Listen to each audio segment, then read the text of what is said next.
This Women's World Cup picks edition of the Premier League Gambling Podcast on the Sports Gambling Podcast Network is brought to you by our Patreon. Score exclusive perks and content available only to our patrons at sportsgamblingpodcast.com/Patreon. Welcome, everybody, to the Premier League Gambling Podcast on the Sports Gambling Podcast Network. My name is Malcolm Bamford, coming to you from Newcastle upon Tyne in the northeast of England. Today is Monday, July the 24th, possibly, and we are here to have a look at the Women's World Cup action for the back end of the week, Wednesday, Thursday, Friday's games. Sort of big games, USA, England, Canada, all involved. Joining me to have a look back on what we've seen already and how that's going to affect our picks for the next few days is Mr. Barry Penaluna. Hello, Baz. How are you? Evening, Malcolm. Not bad. Coming down with Good. A little bit of a illness. Oh, no. What's wrong? A little bit worse for wear.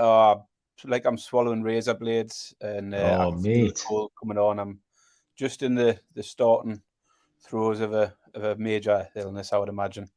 It's not man flu, is it, Baz? Could be that. Shit. Yeah, anyway.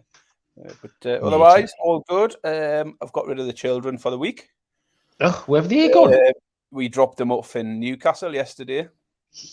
Unbelievable. We left them with grandmother for a week. We actually stopped off in Durham on the way home last night and had a night out in Durham. Went out for some meals and cocktails. We're whining and dining, you know me, all the romantic I do stuff. know it, Baz. Unbelievable, like. The way you carry on is ridiculous. Taxpayers' expense. I had a bit of drama this morning, Malcolm. Oh, go on then. So went out yesterday. Yeah, we had a bottle of champagne in the room because, as I say, right old romantic. We went out, had lots of cocktails, lots of wine. And then once she'd got to sleep later in the evening, Newcastle were on at midnight, weren't they? I turned the laptop on, I put Newcastle on. I opened a bottle of wine, so I'm sat in the room with a bottle of wine till 1:30 in the morning. And so I had a good skinful of drink. Got up this morning, gets in the car, about to drive to North Yorkshire for breakfast. Been in the car 5 minutes and flashing blue lights behind me. Oh, shit. And I got the proper fear because I was thinking, I was drinking late last night. If they asked me to blow here, I could be in trouble. So I'd seen the car come up behind me, the police car right up my backside, and I thought, oh, shit, is he following me or is he just... So I thought, I'll take a left here and I'll soon know if he's following. So I took a left down this little road and I thought he followed me. I thought, oh, no. So, yeah, blue lights come on, get pulled over. First time in 20 years I've ever had a traffic stop by the police. Yeah.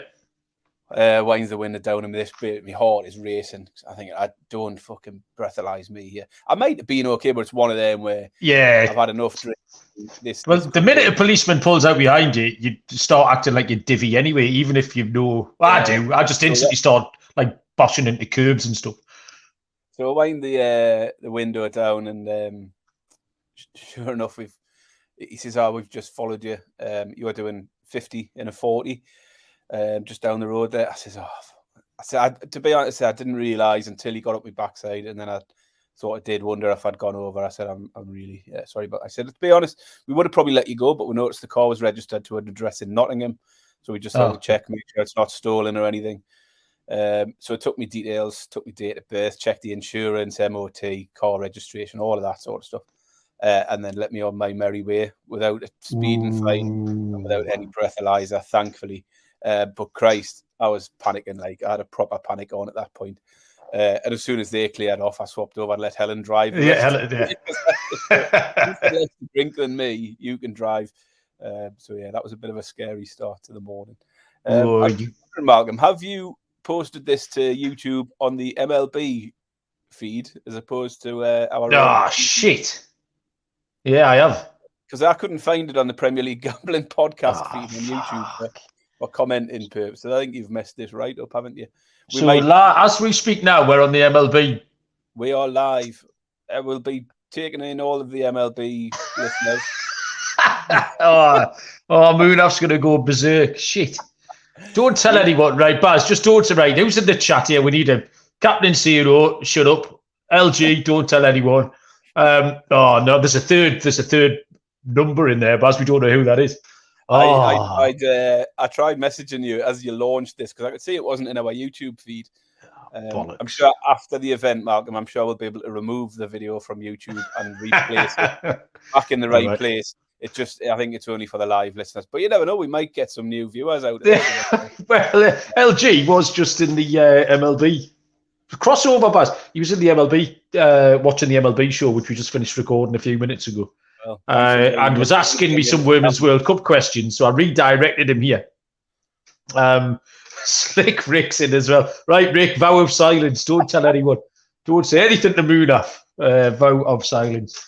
The Women's World Cup, Baz, it's been all right, hasn't it? Started well in terms of picks. I thought it started slow. Those first couple of games, New Zealand, Norway, Aussies Island, they were dull. And I think you messaged me saying, this is shit.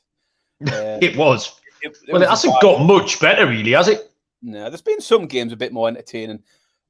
It's been what we expected, a lot of one-sided games. Not necessarily the sort of one-sided scorelines that we expected. There's been a few. But it's starting to build up. We had a big game. The Japan game was a big score. And then today we've had a couple, haven't we? We've had a 6-0 and a 4-0. Yeah. So the goals are starting to come in. I just think the picks started okay. I mean, we've got the two opening day picks right, 6-4, 11-8, so both plus money. Where I did struggle was the ladder. So I had England to go up the ladder. I had USA scoring about 17 goals. They managed 3. But obviously we can make an adjustment from that because what we're seeing, and you did see this with men's football ages ago, we've seen it in the Premier League, is if the bad teams can get relatively well coached and just sit in two banks of 5 almost, park the bus, then it is hard for anyone to break down, any level, any gender, whatever. It's a hard thing to break down. We've seen it with bad Premier League teams. We've seen it with the smaller international nations. And I think that's what we're seeing. So when we've seen teams like Haiti and Vietnam, Jamaica were another one, who just set themselves up and are well coached. So, right, okay, do not move from this. It's not a wild free-for-all. It's just been pretty standard. But we can pivot from that, and I've actually done okay taking the unders. I took Brazil under 4.5 today, so that was nice. The exception's been Germany. And I just had a feeling Germany did, because they're so functional. I thought they would get the job done. Great start for Alexandra Popp, Baz. We put up as our Golden Boot winner. She got the first 2 goals, and then I was getting notifications that Germany had scored you, and I kept waiting for her name to pop up. Pardon the pun, but she didn't for the rest of the game. But yeah, two's not a bad start. Yeah, a couple of OGs. I was the same. I was expecting a third one to go in from Pop, but good start for us. Yeah, our pre-tournament picks to win it were Germany and Pop for the Golden Boot. I tipped a Spanish player as well, who also got on the score sheet against Costa Rica. As I say, some good stuff, some bad. The lock for me, and one I really, really fancied in that first round was the Zambia v Japan game. I told people the tip was over 3.5 and get up the ladder, and we got the over 4.5 in at a good price. But that game could easily have been 7 or 8. Japan, they had 2 penalties given and then overruled by VAR. They had a couple of goals ruled out by VAR, and they missed a lot of big chances. That Japan game could have been any score at all. So we were right on the goals on that one. That was the lock for the last show. I was really, really happy with that one. The USA-Vietnam was a triumph for me. I took Vietnam on the handicap. They were +6 on the Asian handicap. And as I said to you, I just thought, USA, I said it's hard backing any team to win by 7 goals. We haven't seen one yet. And as I said, USA haven't done it in 20 games, so why should they do it now? And it proved exactly the case. 2-0 up by half-time, coasted through the second half, picked up a third late on. So, yeah, +6 handicap for Vietnam came in very easily. So I really like that. Biggest disappointment for me, Malcolm, was the Spain game. They were 3-0 up in 30 minutes, absolutely all over Costa Rica. They didn't hit the handicap. They didn't hit their goals. They didn't get up the ladder. And they absolutely dominated them for the whole 90 minutes. They had 46 shots on goal, Spain, and it finished 3-0 after being 3 in the first sort of 25, 30 minutes. So that was disappointing. I thought there was a big opportunity there to get up that ladder, which we tipped. From England's point of view, I think they were worse than we expected. I thought they'd be a lot better than that, and they will need to be a lot better than that against Well, Denmark. that annoyed me because I've talked myself. I wanted to fade England. As I said, I want to fade England, and against any other opposition, I probably would, because I didn't fancy them to go well. And then I took them to, I think I took them to score 5 or 6 goals or something like that. And I really should have had the courage of my convictions, because I didn't. They're playing square pegs in round holes. Players out of position. They haven't got many goals in them. We're gonna come on to them in a little while. But yeah, I think I should have been a little bit braver, and I handicapped them one way and then bet them another, and I should have been a bit better than that. But yeah, the other thing we've got, I mean, look at a couple of trends. We've had 6 games went over 2.5, and 9 games have went under 2.5. Only one game out of 15 has had both teams to score. So there's been a clean sheet in 14 out of 15 of the games. Now, we did expect a lot of one-sided affairs, and a lot of these games, the both teams to score no will be a short price, but there's the opportunity there to possibly, parlay a few of them up. There'll still be a lot of those sort of results in this first, the 3 games for the group stage. So as I say, we haven't had many blowouts. We've had Japan 5-0, and then today we had a 6-0 and a 4-0. In terms of any sort of surprises, I suppose New Zealand beating Norway. New Zealand would have been an underdog in that one. Beyond that, there's nothing hugely unexpected in the results we've had so far, apart from France failing to beat Jamaica in a draw, and Canada not beating Nigeria. Canada would have been favourites in that one. So, we're not seeing huge amounts of surprises. Fairly predictable, although a lot of teams not hitting the handicap lines that we might have expected. Yeah, so talking about New Zealand, then we're going to handicap Wednesday to Friday here, but there's a game overnight tonight, which is Tuesday morning, that LG's asking us live to have a little look at. And it's New Zealand against Philippines. The pick that LG's looking at is New Zealand to score in both halves, the plus 140 against a weak Philippines team. I mean, any thoughts on this, Baz? The only issue, it sounds great in principle. It's just New Zealand were really good, but they generally don't score many goals. I mean, they won that game 1-0. Switzerland only scored twice past the Philippines. So I just think it could be another slow burner. It's not a bad price. It's probably a toss of a coin for me. So at plus 140, I think it's okay. Like I say, I know New Zealand at home in an opening game were really up for it, but I think Philippines could hold them. It'll be tight again, Baz. I don't think they can run away with it. Yeah, I mean, as you say, they don't score a lot of goals. I mean, in recent wins, they beat Norway 1-0. The previous win before that was against Vietnam. That was a 2-0. Both goals in the first half in that one. I mean, they've played Philippines recently. I say recent, September last year. Only beat them 2-1. So, I mean, it would have landed in that one. I wouldn't talk about, I think you're right. It's a coin flip, really. New Zealand have the advantage of being at home, and it's a massive boost, I think, for them in these games. So I think New Zealand will win the game. Whether they'll score in both halves is a coin toss. I haven't looked at the prices. If it was a good enough price, I wouldn't talk anyone out of it. Yeah, for the game, New Zealand's a sort of 130 on, with Philippines out 8-1, and plus 140 for that bet. But yeah, it's a fair price. I just saw the price there. Plus 140 is all right. I wouldn't talk anyone out of that. Okay. So we're going to whiz through these games Wednesday through to Friday. I will tell you first that you need to help wage war against corporate gambling, signing up for the Sports Gambling Podcast Patreon.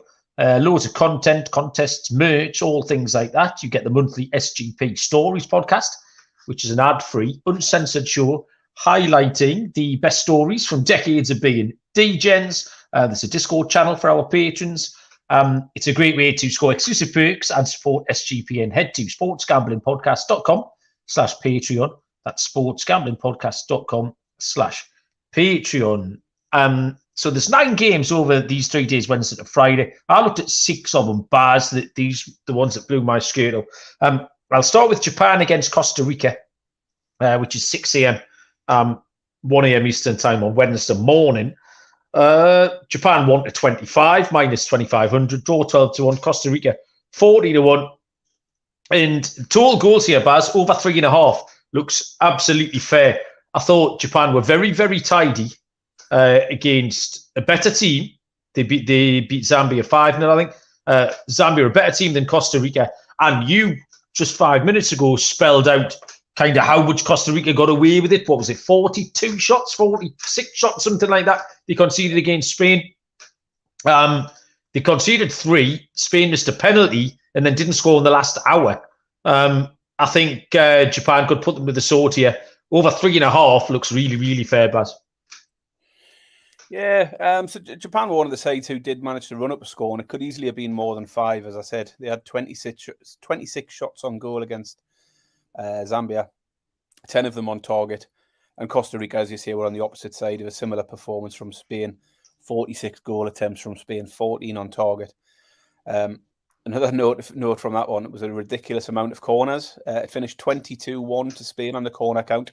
I got involved in that in play. I think we had sort of 5 in the first 10 minutes, and I thought, let's jump on this and take the, over 13, 14, 15 and upwards. And we got to 23 corners. Worth keeping an eye on that in the Spain game. I'll mention that in a little bit. So Japan are rightfully big favourites here. Japan looked really good for me against Zambia. They kept Zambia very quiet. I expected a bit more from Zambia in that one.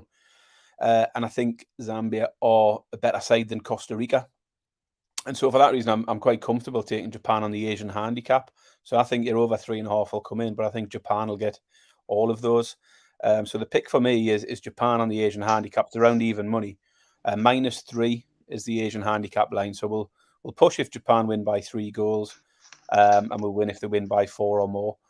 They didn't look like taking their foot off the pedal against anyone in that Zambia game. And I don't see Costa Rica laying a glove on them. I think it'll be quite a one-sided affair, this one. So, yeah, the pick for me is Japan -3 on the Asian handicap. Yeah, there's a few more people have found us, Bads, stumbling through the darkened halls of YouTube, and they've managed to find their way in. See, you'll see Brian. Brian was at the Newcastle match last night. Yes. Brian, you can tell Brian's other half is away from home at the moment because he doesn't normally join us on YouTube.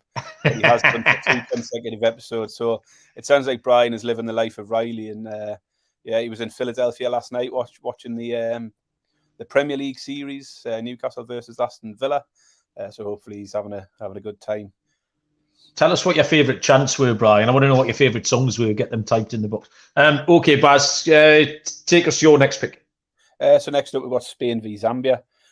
So we've just talked about how poor Zambia were and how dominant Spain were. Spain have now kept 11 clean sheets in their last 12, and they've played some half-decent teams in that time. The handicap is quite big. It's -4.5. And the goal line is also set quite high. I mean, over 4.5 goals is at 8-13. Zambia just can't defend, though. I did expect them to contribute more going forward against Japan, but they really struggled. I don't think they had a single shot on goal.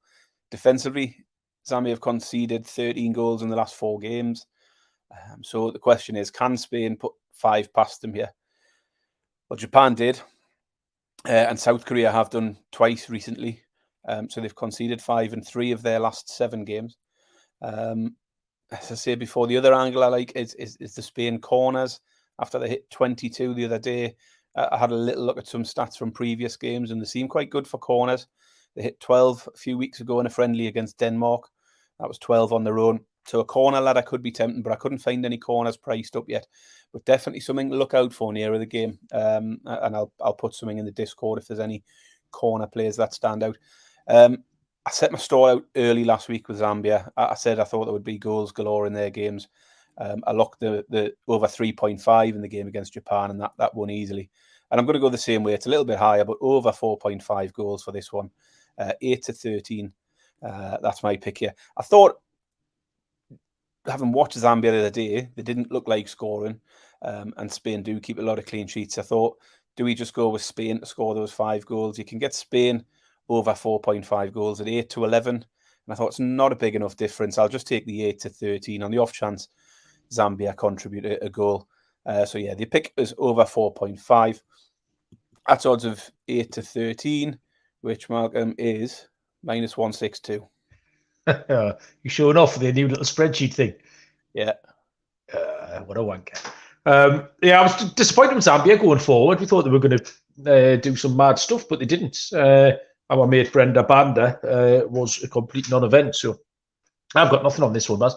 I have got picks on the 1 o'clock kickoff between Canada and the Republic of Ireland. Canada 3-5, minus 166. Draw is 14-5 plus 280, and the Republic are 5-1. Canada were poor, 0-0 against Nigeria. The Republic of Ireland played well, but did lose 1-0 to Australia opening day. My reading of this one, Baz, is that the books have really reacted to the low-scoring games. The under 2.5 in this, and both teams to score, are both now sitting at 1-2, minus 200. And I just think it's too low. At some point, you've got to pivot to the other side, especially in tournament football. You often see a team early doors cagey. Let's get a draw, stay in the tournament. We can do something later. That applies to both of these teams here, because there were bad results here for either of them, and they could be done like. A draw really doesn't help either of them. So I'm going to go contrarian here.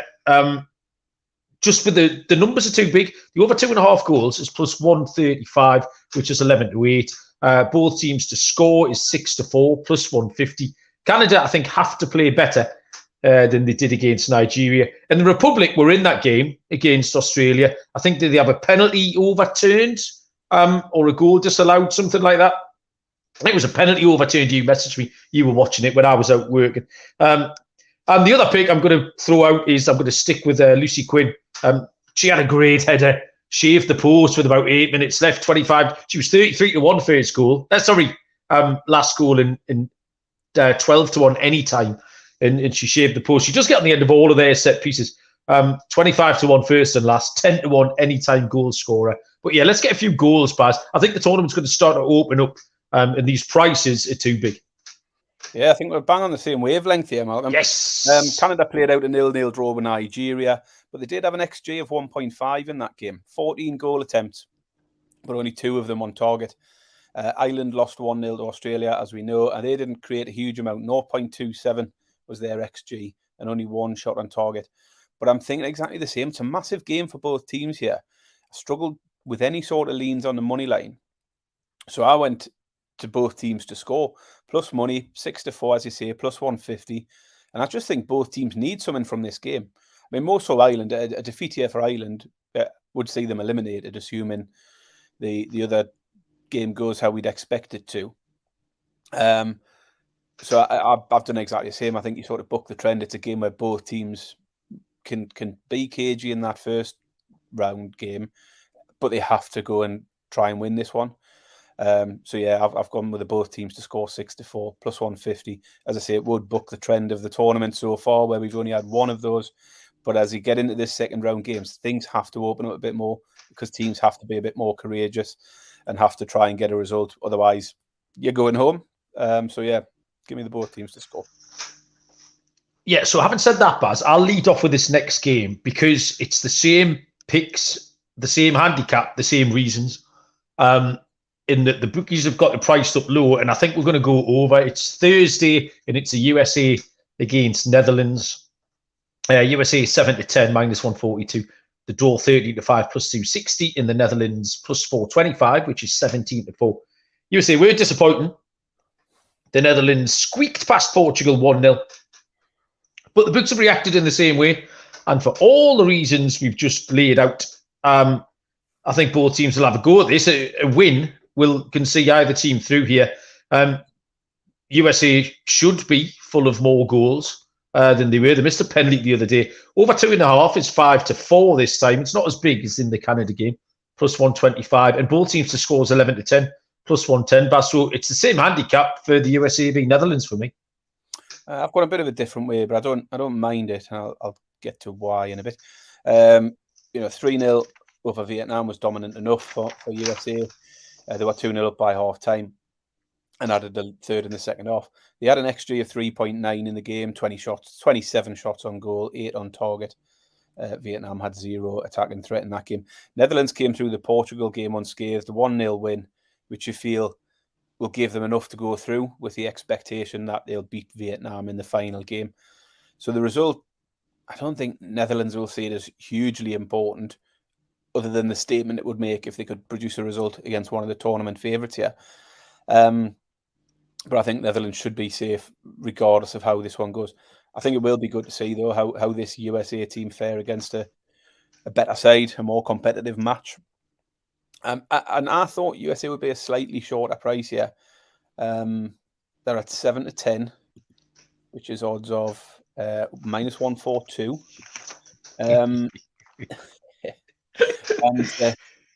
So I thought they'd be a bit shorter than that. It's not a bad price for them, and I thought I'd maybe get sort of +1 on Netherlands in the handicap, and then I might have been tempted to take a bit of a punt on Netherlands, as I think it will be a tight one. But I think America's odds being slightly bigger than I expected is pushing me towards them. And similar to you, I looked at the goals and I thought the under 2.5 at 8-13 was far too short. Yeah. I don't necessarily think this game will be packed full of goals. I think it will be tight and could be low scoring, but I wouldn't want to be on the under 2.5 at 8-13. I'd rather be the other side of it at the prices. So, no problem with that. But for me, I think I've been pushed into this pick because the odds are slightly bigger than I anticipated. I'll take USA on the money line at 7-10. Okay, like that, Baz. You can take us away with your next pick. Next up, I've got Portugal, Vietnam. Oh, well, I haven't. I've decided to leave Portugal v Vietnam alone. I just thought I didn't learn much about Portugal in that Netherlands game, and certainly not enough to tell me I want to take them in the handicap here. It's a minus 2.5 handicap for Portugal. I think Portugal will win, and they'll probably win to 0. But it's 2-5 for them to win to 0. So big odds on that one, minus 250. A bit too short. I might look at the game nearer the time and put a little bet builder out around that. So Portugal to win to 0, maybe score in both halves. But for me, no real pick for the Portugal-Vietnam game. I haven't seen enough of these two teams to think I want to get hugely involved in that one. Did you take anything in that one? No, that was a skip for me, Baz, so you can crack on. We'll crack on then. Next up, I've got Australia v Nigeria. Australia will be looking to seal qualification here. They won't want to leave anything to chance with Canada in the final game. They'll still be without star striker Sam Kerr. She was pulled out injured just before the first game. Struggled a little bit in front of goal without her against Ireland. They had 14 shots on goal, but only 2 of them on target. And Nigeria had similar struggles in front of goal. Against Canada, they had 10 shots on target, but again, only 1 of them on target. 10 shots on goal, 1 on target. So for me, despite what we said about some of those earlier games, an easy play here was the under 2.5. It's 8-11, which is palatable for me in this game. So I will take the under 2.5 at a price of 8-11. That's minus 137. So what game was that, Baz? Australia versus Nigeria. Yeah. Okay, yeah. Aussies I thought were really good. I did make a pick in this game. Show minus 250 to win, draw 3-1, Nigeria 7.5 to 1. We faded Nigeria coming into this, Baz, for various reasons, sort of politically, and they'd been messing about with their training camps and stuff. They scraped a draw with Canada, but like you said, I don't think they were very good. I thought Australia played well against Ireland. That was one of the better games. At home, I think Australia can cover the handicap here. Minus 1.5. A little 2-0 Australia win is a price of 5-4 plus 125. Okay, let's tell you about Underdog Fantasy, Best Ball Mania 4, etc. The NFL season right around the corner, Baz. Looking for our Sunday nights losing bets and complaining about our fantasy teams. Underdog Pick'em is a great way to get down on those NFL bets and player props. Tons of markets over there. Plenty of opportunities to win in their daily MLB contests. And you can enter Best Ball Mania 4. First place is $1 million. Head to underdogfantasy.com. Use the promo code SGPN for a 100% deposit bonus up to $100. That's underdogfantasy.com. Promo code SGPN. Move on to Friday. I've got two games here. I think we passed on Argentina, South Africa. And I'm going to go to England, Denmark. 9:30 kickoff on Friday morning, 4:30 Eastern time. England are 11-25, -227. Draws 14-5, +280. Denmark are +750. England were rubbish. Yeah, they were lucky to win against Haiti. They were like 1-50 on as well. It was ridiculous. Like I said at the top of the show, I wanted to fade them, and I probably should have done a better job. They had a lack of goals coming in. They're still playing players out of position. They've got a couple of injuries. I think here, Sarina Wiegman's going to make some changes. The big one is going to be Lauren James. I talked about her pre that first game against Haiti. At number 10, she needs to come in and just do something a little bit different here. My only pick in this game, Baz, I've got no sides, I've got no totals. I'm going to take Lauren James to get a goal. She's going to be too big because she's better than the books are priced up. And if she starts, obviously, check the team use. If she doesn't start, put a line through it. But I think England have to make changes here. Wiegman didn't make changes much through that Euro campaign. But I think having watched that, she'll need to do something different here. She's 7-1 first goal and last goal for that matter, Lauren James. And 5-2 is an any-time goal scorer. If she starts, Baz, I think it's great value. Yeah, not a bad shout. I think there will be changes as well because I just don't think she knows what her best lineup is at the moment, to be honest. Yeah, definitely. And, a lot of that's been brought on by the fact they've been hit with a lot of injuries. I thought, as you say, England were poor against Haiti.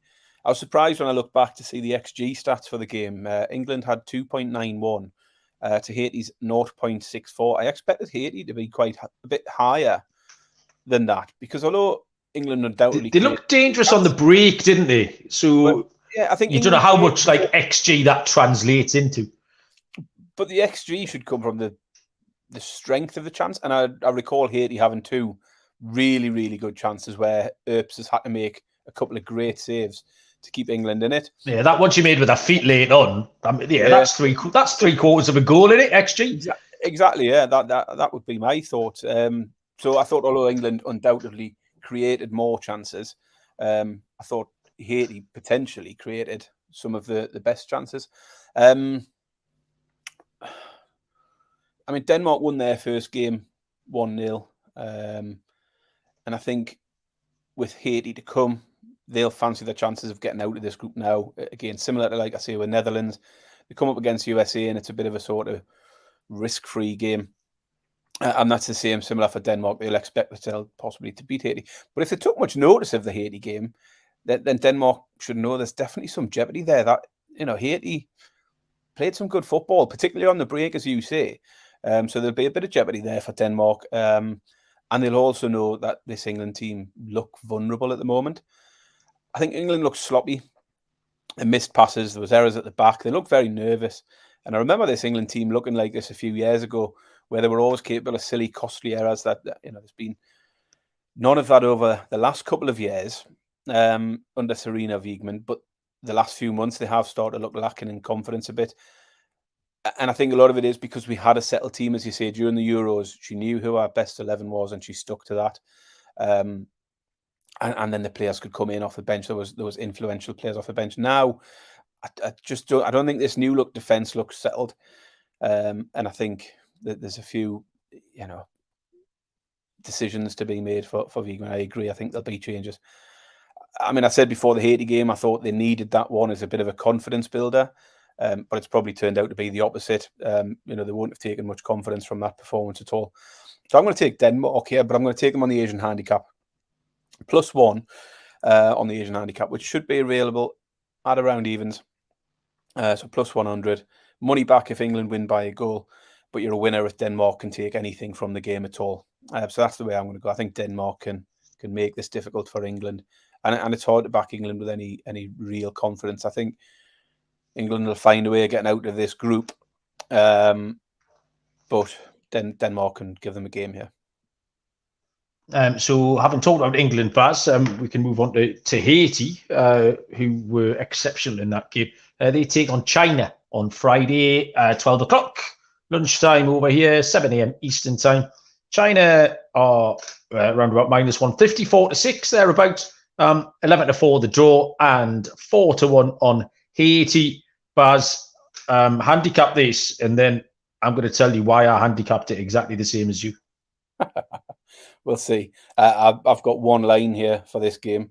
I liked what I saw from Haiti the other day, particularly on the counter-attack. I think they can grab a goal versus China, and I'll take the both teams to score. Both teams to score here is at +110, 11-10. That's the pick for me. China, Haiti, both to score. You nearly did it, Baz. You nearly got there. Halfway through your handicap, I thought you'd done it. You've got to take Haiti to win, haven't you? 4-1. We love a big dog, man. Don't mind that at all. Haiti showed enough the other day to show they can. Yeah, they did, because that wasn't a fluke. They didn't hang on. They made. I'm not going to say they made chance after chance, because you just said they had an XG of about 0.3 or whatever. But they did look good. The two strikers, Laurence Fio-Larco looked really good, and then Melky Dumone looks like a right good player. She had all the skills. The keeper was good as well. What's her name? Curly. I can't pronounce her name. Theus. Baz. Theus. Curly Theus. Really good. 5'4". But yeah, save that penalty, which was unfortunate. She had to. I think you should get a dispensation for coming off your line if you're 5'4". You should be allowed to come off a foot or two. But there was nothing freaky about that at all. They didn't hang on. And England hit the post and bar 1,000 times. Haiti were well and truly in that game. Like you say, that was a great chance at the end. The Herbs made the save from. And China were just quite underwhelming, really. They didn't look like scoring against Denmark. Industrious got about, but no sort of stardust at all. And I think Haiti might have that. 4-1 is a really fair price. We haven't taken many dogs so far. It hasn't looked like many dogs are going to get over the line. Maybe on Friday we can get our first one, but and I think that's it through to Monday to Friday. Anything else you want to tell the people about, Baz? No, I mean, for me, I did sort of quick look through those and see what I thought was my lock from these. Japan -3. I think Japan are going to batter Costa Rica. Japan -3 on the Asian handicap would be the lock for me here. So the lock hit last week in that Japan-Zambia game over 3.5 goals. So I'll lock one up again, and it's Japan -3 on the Asian handicap against Costa Rica. Champion. I didn't make any lock dogs pick. Whilst we're broadcasting to the MLB gambling podcast, shut up, man! Stop saying it. Now would be a good time to say like, subscribe, follow. Oh yeah, because we've got tons coming up, Malcolm. We've got another FPL show coming up on Wednesday night. So fantasy. That is true. We're putting another show out there. We've got a guest on, bit of a fantasy specialist to come on and talk about that. And we're not far off, Malcolm, now having our preview shows for the Premier League. We're going to cover each team in an individual episode. They'll be starting out next week. And again, we should have some good shows and good coverages on each team going into the Premiership. So we've got loads of good stuff coming up. So for anyone who is a regular listener, keep subscribing, keep liking. And if you're a new listener or subscriber, or you've come to us from the MLB Gambling Podcast, give us another go. I reckon, Baz, we could just go around all the different shows, and just do it like a cuckoo. We'll just go in there. We'll nest. We'll steal their eggs, Baz. We'll go in the NFL next week. We'll hit in the NASCAR the week after. I reckon it could be a thing. People know where the show is, but can they find it? They know what time we're on. So where can you find it? Are they on the NBA show? Are they on the hockey show? Who's to know? That could be our thing, Baz. I think we've had more watchers tonight thinking that we're getting some MLB action than we ever had. So this has worked out nicely. So yeah, cheers everyone who joined, Slick Rick, and everyone who found us, Brian, Serial, Captain Zeno, LG, etc. Friday, Wednesday night, Baz, FPL, yes. Yes, we've got a guest off Roto Baller, which will be fun. So come and join us. And then after that, you can start picking your FPL teams. We're going to launch the league. Pick your FPL teams, get them in. We're going to put a prize up. Sean and Ryan are going to put a prize up. Barry's going to put up some of his bottles of champagne and stuff that he quaffs on a nightly basis. So yeah, loads of stuff to look forward to. And it's past my bedtime, Barry. So I'm going to go to bed now. Thank you, Barry. Thank you, everyone, for listening. Join us later in the week. Good luck with your bets. and we'll see you down the road. Cheers.